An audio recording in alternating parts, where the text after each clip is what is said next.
হঠাৎ করে অসুস্থ হয়ে পড়েছিলাম, তাই আমাকে দেখতে এসেছিলেন আমার বিআই ও বিআইন। কিভাবে অসুস্থ হলাম, কি হয়েছিল, সবটা এই ব্লগে থাকবে, দেখতে থাকুন।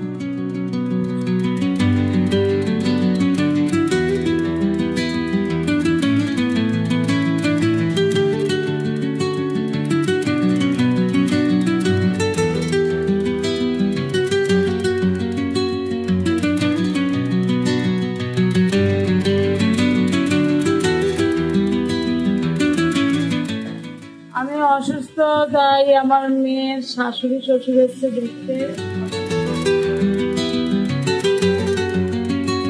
বেশ কিছুদিন ধরেই হার্টের সমস্যা ভুগছিল। ডাক্তার দেখাতে গিয়ে হার্টের মাইনর ব্লক ধরা পড়েছিল, তাই সেটা অপারেশন করে বাড়ি ফিরেছিল। আর আমার এই অবস্থার কথা শুনে দুজনে চলে এসেছিল আমাকে দেখতে। দুঃখের বিষয়, আমি কিছু ভালো রান্না করেও খাওয়াতে পারিনি আমার এই কুটুম্বের জন্য।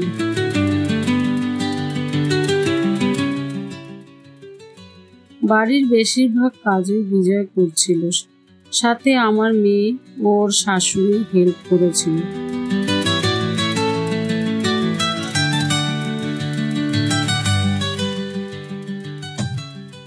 আমার মেজদা এসেছিল সকালবেলা দেখা করতে ওদের সঙ্গে। সবাই মিলে একটু চা পান করছিল।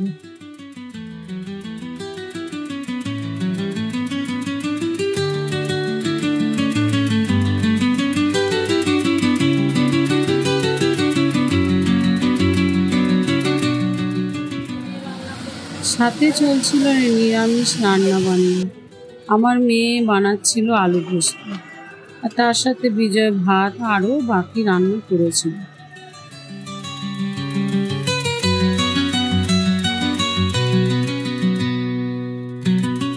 সেদিন ছিল নীলষষ্ঠীর পুজো, তাই আমার মেয়ের শাশুড়ি গেছিল পুজো দিতে। ঠিক আমাদের ফ্ল্যাটেরই পাশে ছোট্ট শিব মন্দির আছে, সেখানেই পুজো দিতে গেছিল।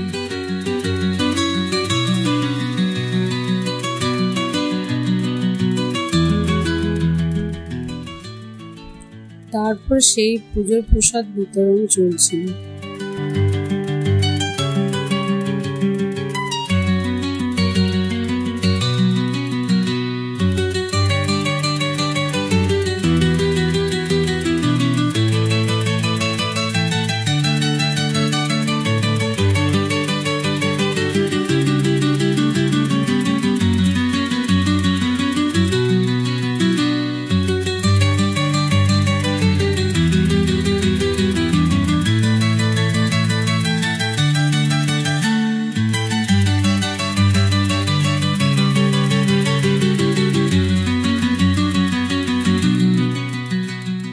যেহেতু আমার শরীর একদম ভালো ছিল না, তাই আমার মেয়ে ফলের শরবত বানিয়ে দিয়েছিল আমাকে, সঙ্গে বাকিদের জন্য বানাচ্ছিল।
ঢ্যাঁড়সটা বেশ ভালোই হয়েছিল খেতে। আপনারা বাড়িতে এইভাবে ট্রাই করতে পারেন, ভালো লাগবে। এই ছিল আজকের ব্লগ। কেমন লাগলো অবশ্যই জানাবেন, আর লাইক, শেয়ার এবং সাবস্ক্রাইব করতে ভুলবেন না। আর চলুন, টাটা।